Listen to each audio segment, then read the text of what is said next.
Details చూద్దాం. పల్నాడు జిల్లాలో మరొక భారీ కుట్రకు పచ్చమూకల ప్లాన్ చేశారు. పల్నాడు జిల్లాలో శాంతి భద్రతల సమస్యను సృష్టించేందుకు చలో పల్నాడు పేరుతో మరో డ్రామాకు టీడీపీ నేతలు తెరతీశారు. ఉమ్మడి గుంటూరు, కృష్ణా జిల్లాల నేతలతో చలో మాచెలకు టీడీపీ పిలుపునిచ్చింది. జిల్లాలో 114 సెక్షన్ కొనసాగుతుందని పోలీసులు వెల్లడించారు. నిబంధనలు అతిక్రమిస్తే కఠిన చర్యలు తప్పవని పోలీసులు హెచ్చరిస్తున్నారు. పోలీసుల హెచ్చరికలను పట్టించుకోవటం లేదు పచ్చమూకలు. మాచెలలో భారీగా పోలీసులు మోహరించారు.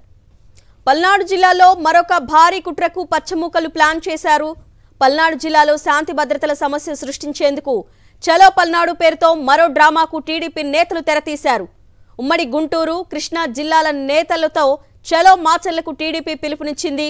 జిల్లాలో 144 సెక్షన్ కొనసాగుతుందని పోలీసులు వెల్లడించారు. నిబంధనలు అతిక్రమిస్తే కఠిన చర్యలు తప్పవని పోలీసులు హెచ్చరిస్తున్నారు. పోలీసుల హెచ్చరికలను పట్టించుకోవటం లేదు పచ్చమూకలు. మాచెలలో భారీగా పోలీసులు మోహరించారు.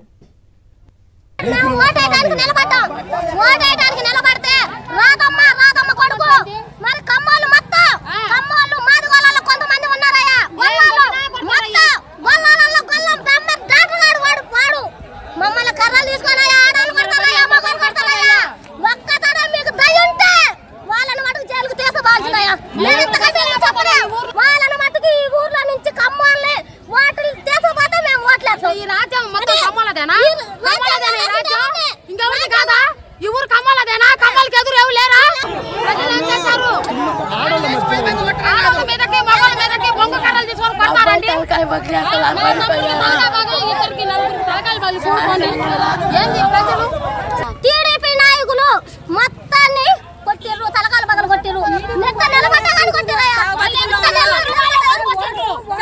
భద్రతలకు విఘాతం కలిగించేందుకు పచ్చమూకలు మరో ప్లాన్ కు సిద్ధమయ్యారు. ఈ నేపథ్యంలోనే పోలీసులు ముందస్తు జాగ్రత్త చర్యలు చేపడుతున్నారు. చలో పల్నాడు పేరుతో మరో డ్రామాకు టీడీపీ నేతలు తెరతీసినట్లుగా తెలుస్తోంది. గ్రామస్తులు వాపోతున్నారు. ప్రశాంతంగా బతకనివ్వరా అంటూ వాళ్ళ ఆవేదన వ్యక్తం చేస్తున్నారు. ప్రస్తుతం మాచర్లలో పరిస్థితి ఏ విధంగా ఉందనేది మా ప్రతినిధి అశోక్ అందిస్తారు. అశోక్, ఎన్నికల సందర్భంగా ఎన్నికల రోజుతో పాటు అంటే పోలింగ్ రోజుతో పాటు తర్వాత 48 గంటల పాటు 2 రోజుల పాటు తెలుగుదేశం నేతలు పల్నాడు జిల్లాలో విధ్వంసం సృష్టించారు. మాచర్ల నియోజకవర్గం, గురజాల నియోజకవర్గం, పెదకూరపాటు నియోజకవర్గం, సత్తెనపల్లి నియోజకవర్గం, నర్సరావుపేట నియోజకవర్గంతో పాటు వినుకొండ నియోజకవర్గంలో అరాచకం సృష్టించారు. ఎన్నికల రోజైతే బరి తెగించి ఓటర్లను రానివ్వలేదు. ఎవరైతే వైఎస్ఆర్ కాంగ్రెస్ పార్టీ ఓటర్లు ఉన్నారో వారిపైన విధ్వంసం సృష్టించారు. వారిపైన దాడులు చేశారు. వాళ్ళంతా హాస్పిటల్లో మాచర్ల గాని, పిడుగురాళ్ళు గాని, నర్సరావుపేట, గుంటూరు హాస్పిటల్లో చికిత్స పొందుతూ ఉన్నారు. ఈ నేపథ్యంలోనే ఇవాళ మరొకసారి విధ్వంసం సృష్టించడానికి తెలుగుదేశం పార్టీ ప్లాన్ చేసింది. పల్నాడులో దాదాపు వారం రోజుల నుంచి 144 సెక్షన్ అమల్లో ఉంది. పల్నాడు జిల్లా మొత్తం 144 సెక్షన్ అమల్లో ఉంది. బయట నుంచి వ్యక్తులను రానివ్వట్లేదు. పూర్తి స్థాయిలో లా అండ్ ఆర్డర్ సమస్య సృష్టించకుండా, తలెత్తకుండా అన్ని చర్యలు తీసుకుంటున్నారు పోలీసులు. ఇదే నేపథ్యంలో తెలుగుదేశం పార్టీ నేతలు చలో మాచర్ల పేరుతో అల్లర్లు సృష్టించడానికి మరొక వ్యూహ రచన చేశారు. అందులో భాగంగానే ఈరోజు చలో మాచర్ల కార్యక్రమాన్ని హైడ్రామా సృష్టిస్తున్నారు. ఉమ్మడి గుంటూరు జిల్లాలో తెలుగుదేశం నాయకులతో పాటు కృష్ణా జిల్లాలో తెలుగుదేశం నాయకులు దాదాపు 1 డజన్ మంది తెలుగుదేశం పార్టీకి సంబంధించిన సీనియర్ నాయకులంతా ఈరోజు మాచర్ల వెళ్లాలి అని ప్లాన్ చేశారు. అక్కడ పూర్తిగా శాంతి భద్రతలకు విఘాతం కలుగుతుంది, మీరు మాచర్ల వెళ్లడానికి వీలు లేదండి పోలీసులు చెప్తున్నా వినిపించుకునే పరిస్థితి. మరోవైపు 144 సెక్షన్ అమల్లో ఉంది.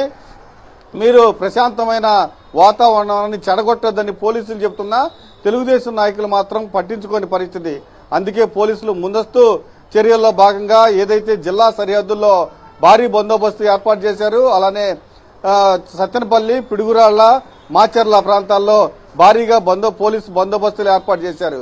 ఖచ్చితంగా ఒకవైపు మాచర్ల, అలానే సత్తెనపల్లి, గురజాలలో అల్లర్లు జరుగుతున్నాయి. వాటిని పూర్తి స్థాయిలో శాంతి భద్రతకు విఘాతం కలగకుండా పోలీసులు చర్యలు తీసుకుంటుంటే వాటిని చెడగొట్టడానికి తెలుగుదేశం పార్టీ మరొకసారి విధ్వంసం చేయడానికి పూనుకుందని చాలా స్పష్టంగా అర్థమవుతుంది. అయితే పల్నాడు జిల్లా ఎస్పీ మాత్రం 144 సెక్షన్ అమల్లో ఉంది. ఎవరు బయట వ్యక్తులు ఇక్కడికి రావడానికి వీల్లేదు. ఖచ్చితంగా ఎవరైతే నిబంధనలకు వ్యతిరేకంగా వ్యవహరిస్తారో వాళ్ళపైన చర్యలు తీసుకుంటామని కూడా హెచ్చరికలు జారీ చేస్తున్నారు. అశోక్, 144 సెక్షన్ నడుస్తున్నా కూడా పచ్చమూకలు ఇంతటి దౌర్జన్యకాండకు తెగబడుతున్నారు అంటే పోలీసులు కొత్త వారిని గ్రామంలోకి రానియకుండా ఎలాంటి జాగ్రత్తలు తీసుకున్నారు, అంటే ఎలాంటి ఐడెంటిఫికేషన్ చేస్తున్నారు? ఖచ్చితంగా పోలీసులు జిల్లా సరిహద్దుల్లో భారీ స్థాయిలో పోలీసులు మోహరించారు. ఎవరిని తెలుగుదేశం నాయకులు ఇప్పటికే చెలో మాచర్లకు పిలుపునివ్వడం జరిగింది. వాళ్లతో పాటు కాకుండా వాళ్ళ క్యాడర్ను కూడా తీసుకువెళ్లి మాచర్లో హల్చల్ చేయడానికి, హడావిడి చేయడానికి తెలుగుదేశం నాయకులు ప్లాన్ చేశారు.